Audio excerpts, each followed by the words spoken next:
Oh, hey everyone. Hey, it's me, Johnny Two Hammers. I just coming here to, tell you there's been a little technical difficulties they're having me fix on the podcast here. That's what all the racket's about. So anyway, just want to say, just bear with us. It's still pretty good. I like the show. These guys do a good job. If you like these guys too, just leave them a good review on iTunes where you're listening to the podcast. It's a great way to show your love. And that who doesn't love stuff, right? Subscribe to the podcast. Tell your friends to subscribe to the podcast. Share it on the social medias. At the Game Brew. That's on what's it called? Your Instagrams and your Facebooks and whatnot. Also send them ideas and suggestions to the Game Brew at gmail.com. And you can also support charities and stuff by going to that bit.ly/GameBrew. Oh, yeah, and you can also hang out with these dudes if you want. If you go to bit.ly/discobrew. That's disco like the dance place, and then brew like what I want to drink right now after I'm finished fixing all this stuff. All right, that's enough for me. Enjoy this mess of a show they got.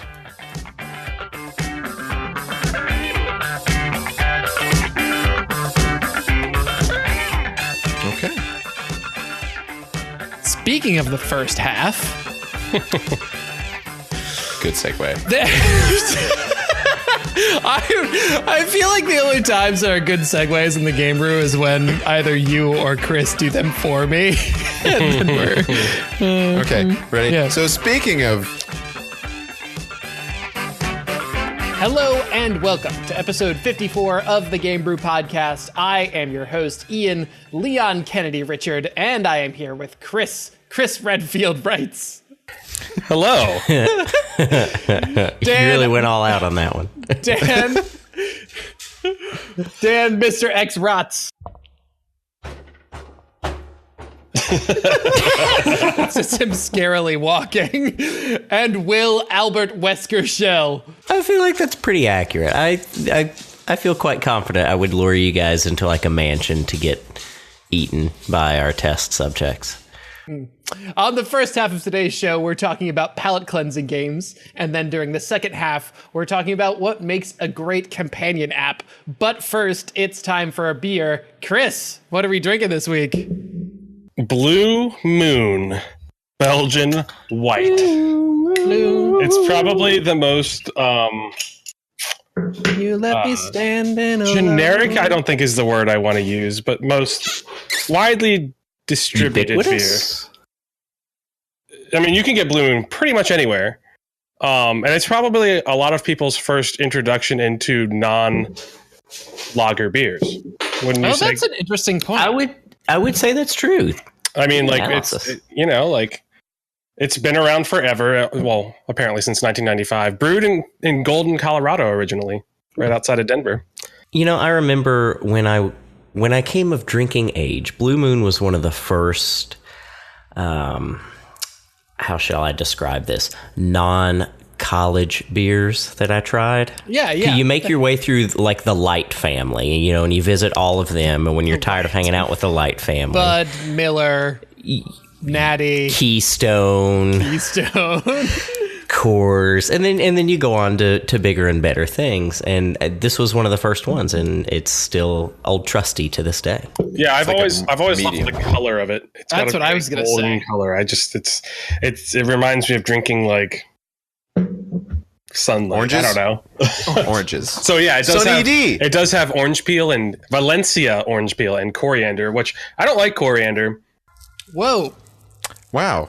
Be nice to coriander. Yeah, well, we just lost like 3/4 of our audience. Yep. Coriander-loving community has abandoned us now. Yeah, those 60 people just walked right out the door. It's not like it's just not, but like I don't taste it in this.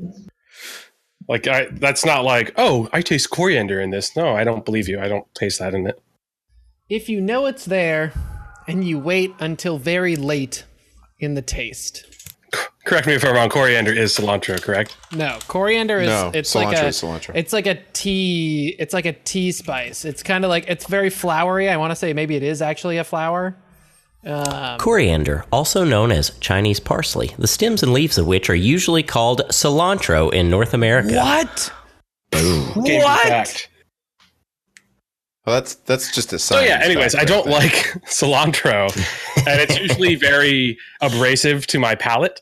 So like if there's just a tiny, You're abrasive tiny bit, to my palate. oh, if there's just a tiny bit of it in something, I can taste it immediately, and it like kind of overpowers every other flavor.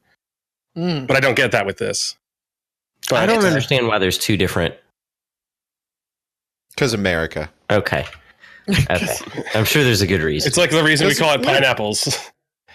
Why not call it ananas or whatever? Just like everyone else does. Nope, pineapples. Because we're Americans and we want to do. No, it's like an apple, but it's We're got like the pines only on people it. left on the imperial system, or the only people who ever used the imperial system.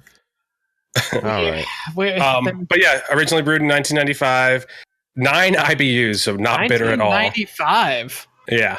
I figured, for some reason, I just figured it would be older than that. Well, and it's brewed by Miller Coors. And there's a large Coors factory in Golden, Colorado. Cool. You can, like, I feel like the kind of hops they use kind of is like a very standard Coors hops. Like, it sounds very Coorsy. Good beer. Solid beer. Solid beer. What are we going to do? Good choice, Chris. Thanks, Chris. You're welcome, Chris. I really enjoyed drinking this beer. Well done, Chris. What have we been playing this week? Anything new? Anything fun? Anything interesting? You guys are not going to believe what I got into. Oh, God. Wait. A heap of trouble. No. Game he got into. A Zelda. Mess of a time. Nope. You got into Dark Souls. No. Fuck. You get pistol whipped. I like that shenanigans. Oh, there's the sound. Yeah. I had to do some traveling, and I got like super sick on a charter bus, and I just didn't feel like doing anything. I couldn't read, I couldn't sleep, so I found a mobile game that I actually enjoy, and I really, really, really like it. Okay, Mr. Exposition, what is it Yeah, you're called? fucking burying the lead You like a tease. champ here, pal. I can't remember the full title of it, but it's Wow. It's on your really had a phone! fucking impact Take on out you. your phone! well, you can't see the whole thing. I think it's called Swipe Bricks. Swipe All I can see brick. is Swipe Brick, BRIC. But it's a game where like you've got like 50 balls and like this big Tetris thing of bricks above you, and each brick has a number in it, like 52, 143, 376, and that's how Oh, many yeah. hits it can take. And it's It's kind of like yeah. Breakout. It's a white kinda thing. screen with like a bunch of colored squares. Yeah, it's a Okay. bunch of different colored squares. It's called And Swipe Brick Breaker. Swipe Brick Breaker. Swipe Okay? Brick Breaker. Swipe Brick Breaker. And it's just a great passive game. I'm up into the 90s on the levels I'm playing, and it got me through a horrible bus ride and made the time go by quickly. And I'm still playing it, I guess, because it's just a good passive game to play. Nice. Okay. That How'd you sounds find fun. it? I just pulled up the game store. I was like, let's just see what's popular. And See that was what's one of the first things on there. And it reminded me, do you guys remember when we were in school and we had them there yellow and green and purple Macintosh computers? Yes, I Yes. do. Remember that? I Like- actually have one of those, yes. Yeah. It reminds me of a game I used to play on those. I'll call it Breakout because I can't remember what it was called, but wherein you bounced a single ball up and down, and you had like a thing that you could move on the bottom. You had to break out all the bricks, and it reminded me of that. So I just downloaded it, and it was similar enough that my childhood self seems to enjoy it. Well, that's good. That sounds really Thanks. fun and nice. It is That sounds fun fun and and nice. nice and Oh my good. god, that's awesome. Okay, Dan, what about you? Two things. The first one, to get into the blocks thing, that to segue from that. Blocks. Yes. I've been playing a shitload of Tetris 99 recently. Oh, interesting. Which, if you haven't heard of this game, I'm going to describe it right now. So imagine Battle Royale, right? But instead of guns, you're just playing Tetris. That's the best thing I've ever heard. It's so cool. And that's what it is. It's you and 98 other people, and you're all playing Tetris against each other. And you can like select, like basically you send blocks by clearing lines. You send like lines to other people. Oh, you can. So if you get so if you get a Tetris and you clear like four lines, then it sends it over to whoever you're attacking at the moment. So you're like defending and attacking at the same yes, time. you're doing That's both cool. because people are sending you bricks, you're sending them bricks. It's very high. It gives me high anxiety, but also it's nice and chill, which we'll talk about This later. is for Switch, right? It's for Nintendo Switch. It's a free title, so you can download it I'm and gonna go play get it this now. not right now. But I right recommend it. You will figure. Chris is gone. This is not a drill. This is not a drill. Panic. This is not a drill. Dan, break the glass of the emergency Chris return. Do it now. Okay, here it is. Not with your hands. Ow! Oh, God. Dan, where are the bandages? Oh, someone call an Oh, ambulance. he's bleeding. He's bleeding. We'll call an ambulance. It's everywhere. Okay. just- Okay. Don't panic. Don't panic. Don't panic. Okay. Your belt. Take I'll your belt go- off, Dan. Let me get the Neosporin. Hold on. Okay. I got this. I'm prepared for my this. grandma says I should rub some Vicks on it. Also, I can see my grandma. Is that a problem? Don't go toward the light, Dan. Okay, I got this. I got this. Staying alive. Staying alive. Staying tempo. Wait, how many pumps do you do? How many pumps do you do? He's back. He's back. Chris. Oh, sorry guys. Oh, good. Not sure. Thank God. Oh, you. Oh my You God. okay? You all right, man? I think so. Yeah, I'm good. Can you tell? Okay. Was it like that Kevin Bacon movie? Oh, that one? Yeah, that Kevin Bacon Yes, movie. the one where they like hold their breath and then their friends resuscitate them. That one. Yeah, it's Footloose. Yeah, Footloose, totally. It's great. Yeah, just like that. So now that you're back from the beyond, what have you been up to this week? Hanging out with God. No. So I've been playing a lot of Division 2. Nice. Not sure while I was dead if you guys talked about that or not. We did not. No, well, No, we it's didn't. I've been digging on that. We've been talking about that for the last few weeks, so I don't want to go too far into it, but I think they've done a really good job. And then I've also been playing Assassin's Creed Origins.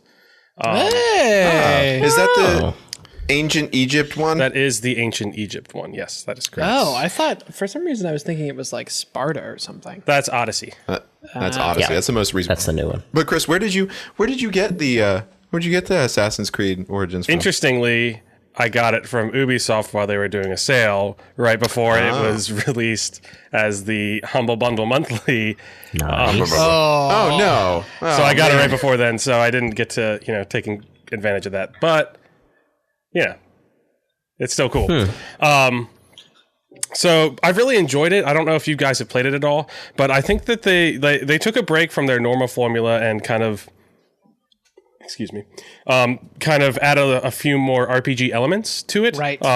Which interest me. The combat's a little different than it used to be, and it's less of the same stuff over and over again formula that they've been kind of going to for the last few Assassin's Creeds and Far Cry's. And I think that year off really did them well.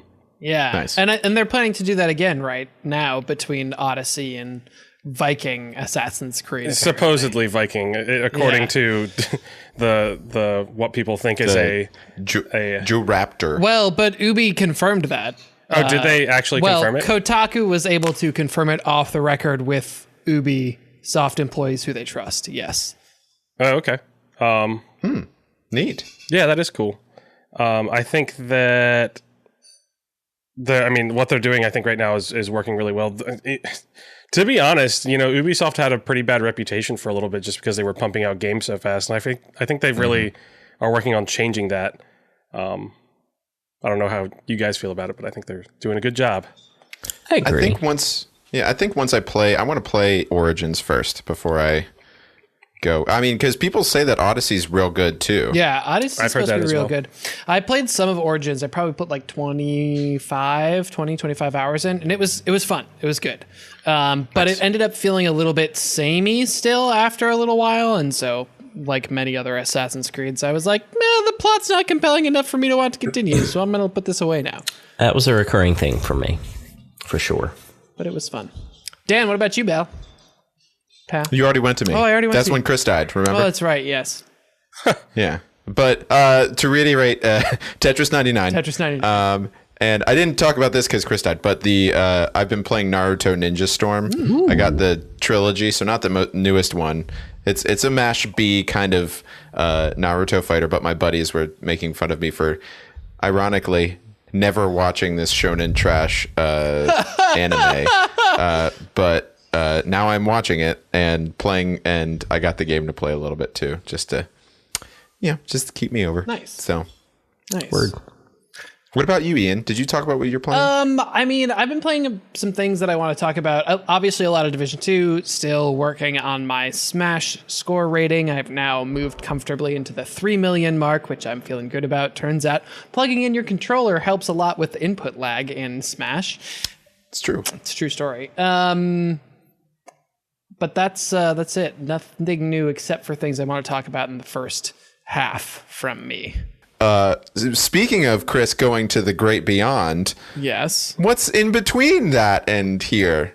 Right, which brings us to games we play in between games. So this is the idea of a game as a palate cleanser. You know, when you're at the sushi bar and you have a nice sushi, and then you have something that's going to taste completely different. So in between, you pop a little ginger in, clean that palate off, and then you're ready for the next piece of sushi. So this is the same idea. Sometimes, Ian, yeah.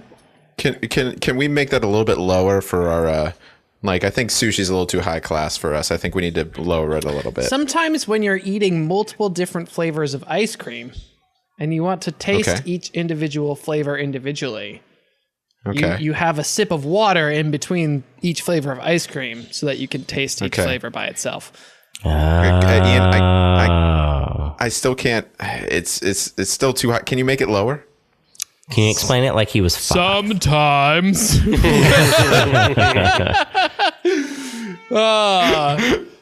Palate cleansing games are games you play in between heavy rotations of other things. For example, I'm playing a lot of the Division 2 right now, but sometimes I need a little break from the Division 2 so that I can go back to playing the Division 2 more later and feel good about it. So that's an example of a palate cleansing game. There's some really great ones out there. So I just want to throw it out there. Do you guys feel the need for this kind of thing too, to sort of change up your gaming cycle to stay fresh on things? I've never thought of it that way before, but I definitely do that. I most certainly do. You know, if I play like a long epic like Red Dead or something, what I tend to gravitate towards are first-person shooters because I can sit down, I can play them. They're engaging enough. You know, I can pick them up, put them down. It'll occupy me for however long I feel like sitting there. And then it just sort of cleanses my palate and gives me a break from the emotional investment that you put into a prolonged story like that, which is what I like and prefer, but I got to have a break. Too much of a good thing is, you know, never a good thing. Yeah. Mm-hmm. Are there some games that you use as palate cleansers, Will?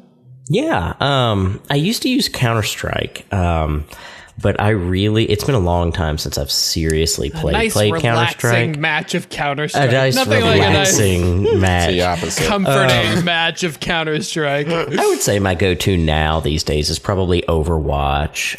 Every once in a while, I picked up Apex and tried that a few times. Man. Those are not, for me, those games are not palate cleansers. Yeah, those are the opposite. Really? Those are like a meal. Oh, those are so passive for me. I guess it's because I'm so accustomed to first-person shooters. It's just like a passive experience, and it's enjoyable. It's relaxing. I don't have to think about what I'm doing, and it's a good palate cleanser. It's my sorbet. I mean, for me, for what is that? I don't know what that means. Sorry. We have listeners down here in Southwest Virginia. It's my sorbet.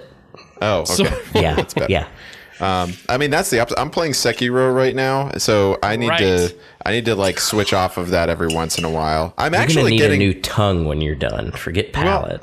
Well, it's like I'm getting better at it, but it's still like a long time. Now I'm into like kind of a grindy sort of place where I'm trying to get through areas. So I'm like slowly pushing through, and then I switch to a different area and I slowly push through that one. Or I see a mini boss that I have to try a couple different like attack patterns on that don't work. So I die a bunch. So then I just like, all right, you know, I need to turn this off and go play like, One Finger Death Punch 2. Tell us about One Finger Death Punch 2, because this is an interesting title. Well, Chris gave this to me because he got it at PAX. I did. And it's basically, I think it's supposed to be a mobile game, or it's yes, like I believe it. I mean, I believe it can be played on your phone. Okay, because it's basically like you have, all you use is your mouse and your little stick figure, and you fight other little stick figures that come at you from the sides of the screen. And if they're on the left and they're blue, you press the left click. If they're on the right and they're red, you press the right click. And so it like knocks them out. But you literally don't have to think at all. You just sit there and you press the buttons as the guys go into the area, and then flashy artwork pops up behind it, and it has an awesome soundtrack. So I don't think. It looks really like it looks very stylish and like a great little, like it's like an M&M of a game. Like you just dump and then move on. Yeah, just gobble it up. So this is really interesting, Dan. You're using 1FDP2 as a palate cleanser while you're in the midst of Sekiro. Yes? Yeah. I can't do that. Like I'm so like task oriented and one track minded when I play games. I have to make it through a game. If I branch off and start playing something else, it's over. Who knows when I'll pick up my main game again. So do you do this how often do you do this? Because all the time. That's a foreign concept to me. We've talked that I still haven't beaten Legend of Zelda Breath of the Wild, right?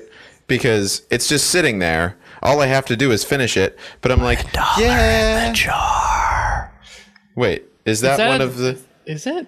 Is that No, it's on notice. It's on down. notice. fine, I'll put $1 in the jar. All right, you get the sound. There it is. But I That's mean, interesting. I can't imagine doing that. well, it's the same reason that I have trouble sometimes with books. I do the same thing where I like switch back and forth. I use other things as a palate cleanser. I don't like go from the vanilla ice cream to a palate cleanse to the chocolate ice cream. I go vanilla, chocolate, and then some strawberry, and then like Rocky Road, and then I go back to the vanilla for a little bit, and then to the chocolate, and then that's it. So yeah, so that's interesting.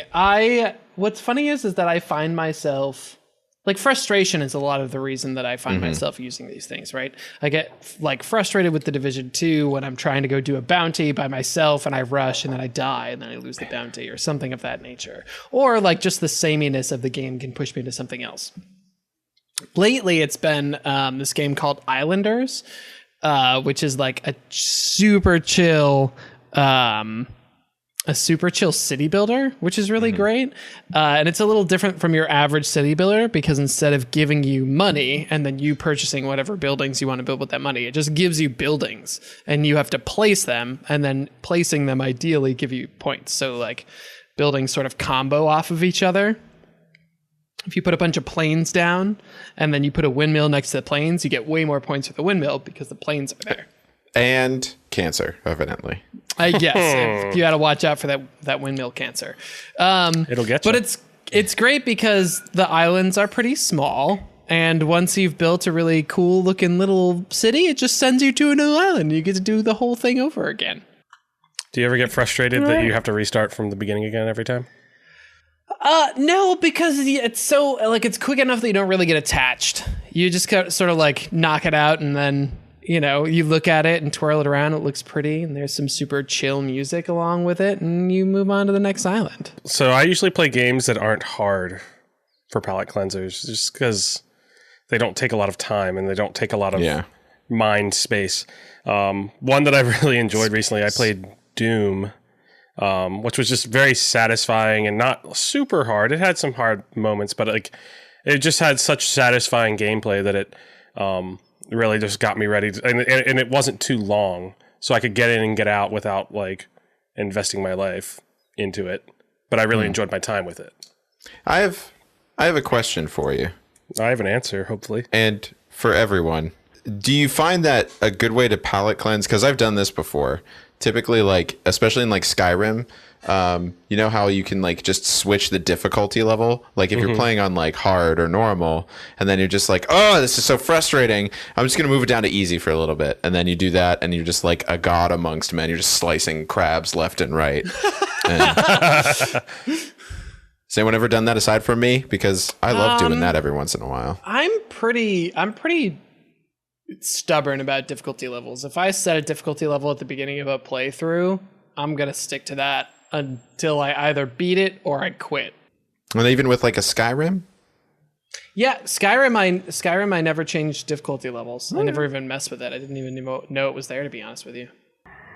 You know, that depends on the kind of game I'm playing. If I'm playing something that I want to chew through the story of, I'll try it a few times at a higher difficulty, but if it allows me to drop it, I'll drop it, and it doesn't, like, I don't feel less of a man at, you know, or whatever, less of a person for doing so, because I'll just put it back up after that. But if I'm playing something like a first-person shooter, even if it's a story-driven game, I don't like doing that. I something about that, I pride myself on getting through it at that same difficulty. Do we feel like we need palate cleansers, or are these like gaming extravagances that don't really need Gaming to exist? extravagance. We need it. I mean, I think don't it's know. like anything. If you have too much of one thing, then you're going to need to take a break. I mean, I've heard that there are people on Reddit that I see posts like in like the gaming subreddit saying like, I don't know what's wrong with me. I usually love playing video games and I just have no desire to right now. And the answer is always go do something else. Yeah, I mean, it's the same thing. Like go read a book, go outside, go exercise, like just go do something else. It's not the end of the world that you're not using all of your time to play video games. Wait, what do you mean outside? What do you mean What do you mean by the exercise? outside? Yeah, I is agree. that? I think Chris is right. It's analogous to life. I have the opposite problem. I have so much going on between work and school. Did Will just freeze? Holy shit! God. That's another one. Damn it. Whoo! Is that what I looked like? No, you you just just- you s- disappeared. Yeah, you just fucking, you were gone. And then you reappeared on the floor, and we were like, quick, chest compressions, mouth to Yeah. mouth. And And it I was really "Dibs weird. on Like my mouth to computer mouth." just fucking quit. Exploded. It didn't even explode or anything. It just was like, and I'm done. Oh, I'm back. Sorry. You're I was there. I was leaving future Dan a note on the recording, which is still running. Okay, Sorry, that's fine. continue. But you're back, so we can end the first half. Woo! So you were saying that you don't need palate cleansers because you're not playing enough games? I'm doing so much between work and school, getting my master's, and just like the home life and everything that I don't feel like I have enough time to sit down and play games, and I need a palate cleanser from like professional will to go be child's will and just play some games. And so I think palate cleansers are analogous to life, and I definitely think we need them in the gaming industry. I think it's cool that sometimes games have palate cleansers built into the game themselves. Like if you think about Final Fantasy VIII with the, what is it, triple triad, that card game. Oh. Well, that's like every game that has a card game built into Is it. this I still- know, but There's that's, one. but There's that's one brilliant. game that has a really good card game that CD Projekt Red Yes. made a full the game. Yeah, parent- what? You know what that game is game I'm talking about? The parent game of Gwent. I am familiar. Yes. Yes, that one. Dang it. Oh my god. I had to say it. Any other palate cleansers we want to shout out there? Because we're running out of time for the first half. Tetris 99. Well, actually, I don't know about that. Some people might be real frustrated with that. Y'all ever play Reigns? REIGNS, Reigns? I feel like we've talked about this before. feel like We I've heard have. of it. It's like imagine that you had a deck of cards in front of you, and each of the card had a binary choice on it, and then you swipe one direction or the other to decide which choice to choose, and depending on that, you get a different outcome, and you're kind of like managing levels of things. But it's super chill and goofy and fun in a great way. Nice. So, audience out there, what are your palate cleansing games? Let us know on Facebook, on Instagram, or on Twitter. We're going to be back for the second half talking about companion apps. Stick with us.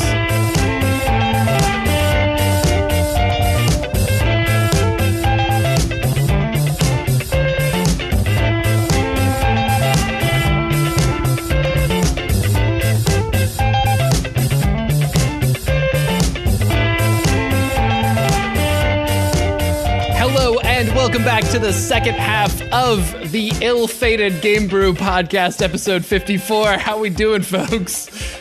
Doing okay. Doing okay. I'm still here.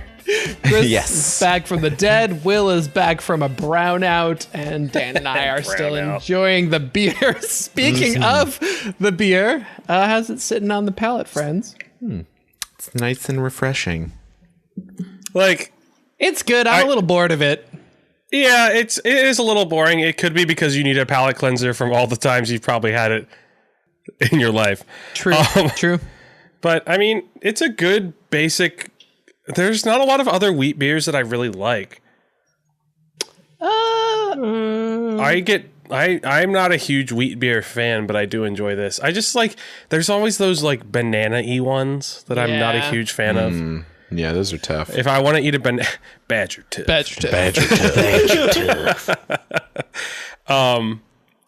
Yeah, I don't know. I get tired of the banana flavors. You know what else is good about this beer? I like beers that go well with a specific thing, like Yingling and M&M's. Fucking so good. Wait, hold. Yeah? You like together at the same time, Yes. Yingling and M&M's. Dude. Yes. Is this Swig like of a Yingling, thing? We discovered this in college. Swig of Yingling, M&M, swig of Yingling. It's golden. I'm It's telling this you. like- perfect. Yes. It's like Well, it's brown, Red but, Vines you know. and Mr. Pibb kind of thing. I don't know what Yeah. that means, but sure. It's Okay. supposedly crazy delicious. Am I right, Dan?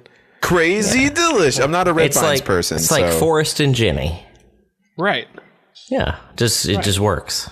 Chicken and waffles this, like this that? beer, yes, chicken and waffles. And this beer goes really well with orange because it has orange peel in it. You could say that they're companions. And today in the second half of the show, we're talking about companion apps. How about that No, segue, that's- motherfuckers? That's a How about segue. that? All Well the- done. But yeah, so we wanted to talk about companion apps. They used to be a really big thing in gaming, not, 5 or 6 years ago, and now you hardly see them anymore. So are companion apps a good thing? Are they something that we desire? Throwing it out there. Do we want companion apps? I want them to be good, and so few that I can remember were good. I want them, and I want them to be good. Okay. Why do you want them? I want them because I want a way to experience or be involved with the game I'm playing when I'm away from the game sometimes. Sometimes like the WoW Armory was a good example because it was great to like pull that app up while I was at work or something, fiddle around with some stuff, kind of plan out what I was going to do on some dungeons later, and then go back to work. And it was perfect. It was really, really good. But I want some form of engagement and to get my mind going while I'm not in front of my computer. Okay. So your companion apps are more things that are there whenever that are doing stuff with the game when you're not in the game. Yeah, and they're there 24/7 access. I don't have to be playing the game at the time to utilize the app. I can use them for like an equipment analysis or a reboot analysis of like a boss in the case of MMOs or, whatever. They're there for informational purposes. So I kind of agree. I think that the companion apps that I like the most are the ones that don't directly affect the gameplay at the moment, but I am able to, if I'm thinking about playing that game, I'm able to go and check it out and kind of like, it kind of makes it so I'm playing when I'm thinking about the game, I'm able to affect what I'm doing with it, if that makes sense. So like with the WoW Armory app, you could kind of go and kind of play around a little bit and figure out, like, oh, maybe this build is going to be slightly better, or I can go onto the auction house and do something there. And so like it makes me still think about WoW, even though I'm not able to play it. So as I was talking about in the intro, these used to be a lot more popular than they are now. And I'm just wondering what you all think is the reason that they've fallen out of favor. I think it's because there's so many different things that you could do with your phone or with other apps that it's almost like, I don't want to spend time doing this thing. Kind of like, again, like the palate cleanser stuff. It's kind of like, I don't always want to be playing this game. So that's my feeling, at least. I feel like it's that they just don't complement the gameplay very well. Like, what was it? Was it one of the Battlefields or something that had a companion app where you could have a mini map of what was going on the screen? Like, two screens that It was far apart Battlefield just 4, did not work well. I don't think. I mean, you've got a mini map, and that's plenty, and that seems to fulfill the need that people want in a map. I don't think they complement the gameplay well. Right. So that was Battlefield 4, and that was the Commander, Battlefield 4 Commander, where you could go in and like you could drop people supplies and like point your like different squads at different things. So on paper it's kind of cool, but I don't think anyone really ended up latching onto it in any certain way. I wonder if it wasn't marketed well enough for that as well. Yeah, this maybe. is a cool concept. The other thing is I think there are other ways that companion apps could operate during a game. Like the Tomb Raider games or the Uncharted games would be great if instead of like having to open a menu to go to your notebook, if you could just have the notebook up on your phone. So whenever you wanted to like look at a clue or something, you could swipe through it on your phone like it was your own journal. You know what I mean? Like that would be super neat. Or if they found a way to do an overlay where you're like, you should like, what is the game? Dan, you're going to know this. The game where it's like a photo taking horror game and you can That is Outlast. Fatal Frame. Fatal Frame, yeah. Nope. What if it was like Fatal Frame and they found a way to interface your phone with your computer screen and like when you held it up, it would show a different overlay of what's displaying on the screen. Like that That'd would be be really neat. That'd be That'd cool. be interesting. Game developers don't take that idea without giving us That's ours. Copyrighted gamer.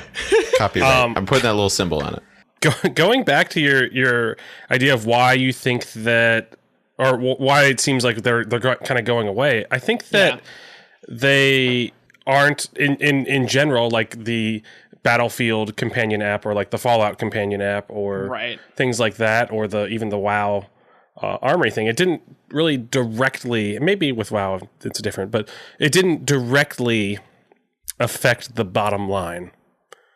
So maybe they weren't making more money because they had this companion app and it cost them money to make. It's something that's cool. That's maybe a side project for the developers or maybe some interns, who knows?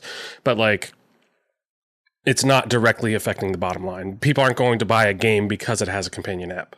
Right. So it seems like kind of a waste of time and a waste of money on the company And resources. Yeah. I think a game that could have really, really done well with a companion app or a type of game. Do you guys remember really early on, back in single-digit episodes, when I played The Black Watchman? Oh, yeah. I was hoping you were going to bring that up. Yeah, so The Black Watchman, just as a really quick re-synopsis, is I would call it a reality augmentation kind of game. I'm not sure exactly how to describe it, but you solve things. It's an AR game. Yeah. Yeah, you solve things as if you really are a detective or a computer hacker or whatever, and it's directly related to real things in real life. You could go research on like Google Finance and solve a question, and solve a problem that you're presented with in the game.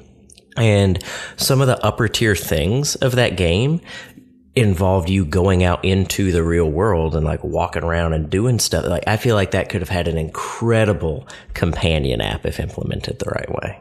That's true. That could have been really fancy. And that's sort of the concept of geocaching, right? Yeah. Where you get sort of a breadcrumb trail to follow in an interesting way. Yeah. Will never played this, but there's the Wind Waker. Do you remember playing the Wind Waker?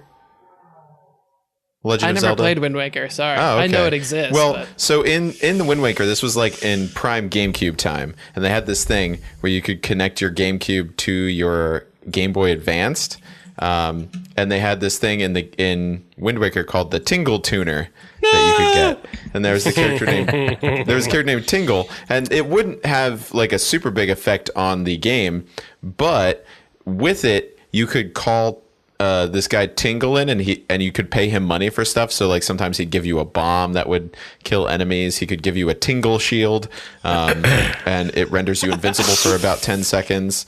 You get that which is the chance to roll just a single Tingle grant and stuff. It was a bunch of stuff. It didn't have any effect on the outcome of the game, but if you were like in a pinch and you needed something, he could get it to you. See, I'm really glad you brought up Nintendo, Dan, because the Wii U was basically a console based on the idea of companion apps, right? Like not every, but a lot of Wii U games had on-screen, second-screen things in the Wii U controller That's that a would good either point. affect or That is a very augment what good was going on the screen, which I thought was a super cool mechanic. It just never caught on because no one bought the Wii U. I did. Yeah. Yeah, Chris did. And that's what matters. Yeah, and that's a really good point because like they did some really cool stuff, especially with like. So I, for my Wii U, I only bought 3 games. They were all Zelda games. But like they did really great things with the big Wii U controller, the Wii U pad, where like your inventory could be accessed at all times, like you said, just straight on the controller, and that was really really good. I really loved that, and interestingly, they also kind of had the same thing that you could do in Fallout 4. But I never really like. I tried it and I was like, "Yeah, this is fine." But like in my head, it was really just easier to. Because you could actually you could update your inventory and your equipment in real time with the Fallout 4 Pip-Boy app. Yes, that was cool. It was cool, but at the same time, like I realized that it would take up more battery power than I felt it was worth to actually just do that. So like I never used it. Though a lot of people on the internet talked about it was kind of a way for 2 people to play at once. So one person would kind of manage the inventory while the other was playing. Oh, I like that. To kind of make it a multiplayer game. So one person's basically your pack mule, and the other person is doing everything. So one person is Lydia from Skyrim. Yeah, yeah, those tend to be. Those just work the best. The inventory ones always are the most useful. Everything else, like the Watchdog companion app, I was just going to talk about that. Go ahead. Well, because I actually played some of the Watchdog companion app with my brother when Watch Dogs launched. So the Watchdog companion app, which was called CTOS, which was cool. It was like a cool in-universe tie-in to the game because CTOS was the like net that controlled city stuff there. But you would pull up the app and what it would be is the person on the phone was like sending police after somebody who was doing a timed race trial on the Xbox or PlayStation or whatever. And you would also be able to like pull up different obstacles and like send police helicopters after them. And it was sort of like a cool little like asymmetrical versus racing thing, which I thought was really neat. My brother and I spent like at least a couple days doing that. And I thought that was a neat little companion app to a game that you could play if you wanted to. Mm-hmm. And it would give you like in-game credits and stuff, which was cool. Yeah, but it was hard to, for me, it was hard to get into that because I was too busy trying to play the game instead of do all that stuff. It wasn't necessarily complimentary. It was more additional. There are also, Dan, something that I wanted to ask you about. There's also a lot of companion apps out there for board games, which I feel like are super useful. Well, now it's the new thing is that there's actually a lot of newer board games. For instance, Mansions of Madness, which Ian, we've played a little bit. Yep. I think Chris, we've played a little bit too. Is that the Eldritch horror-ish one? Yeah, it's kind of like that. But basically, whenever they released the first edition of this game, it has all these puzzles that you have to do. So they would give you physical puzzles. In this one, instead, because they could kind of randomize it a little bit more and get you more plays out of it, they would make it a companion app. So that would be what controls all of the puzzles and like what enemies appear when. Which was kind of cool. I mean, and that kind of reminds me. So I was playing Magic: The Gathering today, and just even having just the life counters on your phone, like not having to worry about that, or like I used to use a calculator on my phone, but like it's just easier to have the counter there. I guess that's Munchkin has that too. Yeah, there's to follow your levels. Yep. Yeah. There's the D&D Beyond, which is it's a website. But they don't have they don't have the app that I want them to have. I want them to have a really good app, and they don't, because you can just go to their website.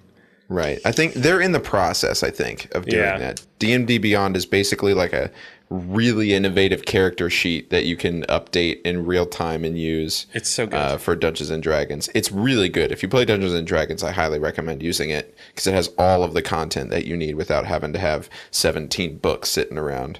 even though I like having 17 books. And what's interesting is that there's been a kind of, well, not a whole genre, but like Jackbox Games is basically just a companion app. Like That's true. that's all it is. Like the whole premise of that is a companion app. And there were kids that I was playing like companion app type really simple games, almost like flash games, but on phones together and just all paired together, and they just went and did it, and that was pretty neat too. So there is such a thing as a good companion app. Will there ever be a great one? Do you think there will ever be a game that really uses a companion app in a way that makes companion apps a big thing again? I'm going to say no on that one. Just because there's so many things that you could do with it, but also there's so many different types of games out there that I don't think there's any one thing that's going to be like, this is the best use of a companion app I've ever seen. It's all going to be okay. And again, it's like an additional thing. I feel like that's what it's always going to be. It's like something extra. If they actually incorporated it into the game, that's when it would be really good, but also then that's really limiting your audience. Oh, that's interesting, Dan, because my thesis was going to be if it were meaningful in the game itself and the game itself was good enough, it could be. But you're saying that by making it super meaningful, you're limiting your audience, which is true. I didn't think about that. What do you mean? What do you mean by that? Well, I just mean that like there are some people, I mean, maybe there's some people who don't have the ability to use both things at one time, either because of attention span or like, physical limitations. Yeah, I think it's more like barrier to entry, sort of like, now I have to install an app on my phone, which seems like a small thing. But I see. Yeah. I agree with Dan. I don't know that there's anything that's gonna. I don't know, but at the same time, gaming's becoming so social, and we're so interconnected. I don't know. I feel like if somebody could find a way to have a companion app that complements the experience in a social manner where people want. Do you see what I'm saying? Yeah. Like I'm having a hard time articulating it because I can't Final envision Fantasy it. had like Candy Crush, but it also gave you like experience for your summons Yes. or whatever. But it's also hard to make it like meaningful, but also not necessary. Yes. Right. Because you don't want, like Dan said, you don't want to make it so it's such an integral. Yeah, that makes sense to me now. But yeah, you don't want it to be an integral part that Doesn't get used. And therefore you are behind because you are not using it. I could see them doing that and like tying marketing into it. Like instead of paying for the app, just have like little advertisements like they do in, a lot of mobile apps to begin with. But then you use that app and do your Candy Crush or whatever, and that's how you get like clothes in games, like drops in games that aren't relevant, like glasses in The Division. Right. It doesn't really matter. Got those right But away. we're using this app, generating revenue for them through advertisers, and we're getting their free stuff that we want to, bling out our characters. Yeah. That's not a bad Somebody call idea. EA. Don't. EA, can you do that?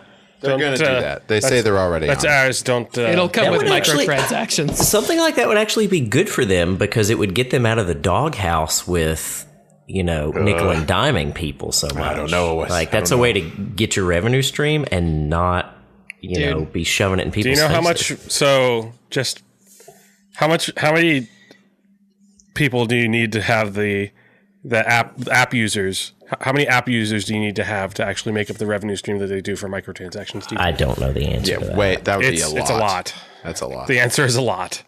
Yeah. I really want to see people do innovative things. Our phones are basically computers. They have crazy cameras attached to them. Like, let's come up with not just a new, it's my inventory, but something that is actually interesting to use along with your computer. I'm having so many ideas right now.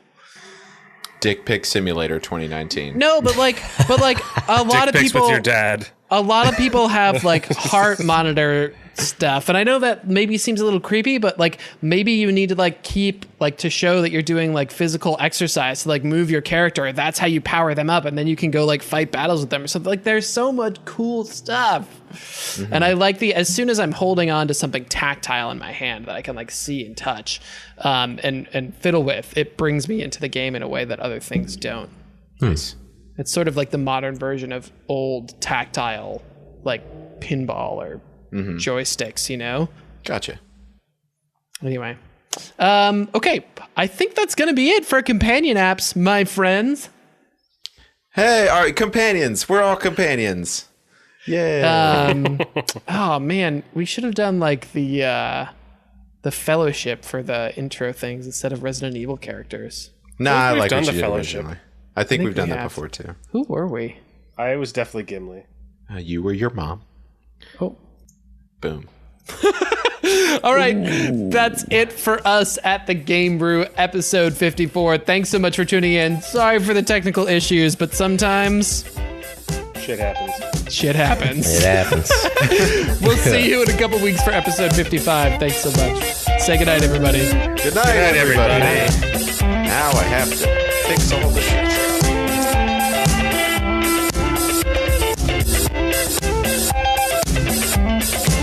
I gotta get this B450M Plus Gaming AM4 Asus Tough.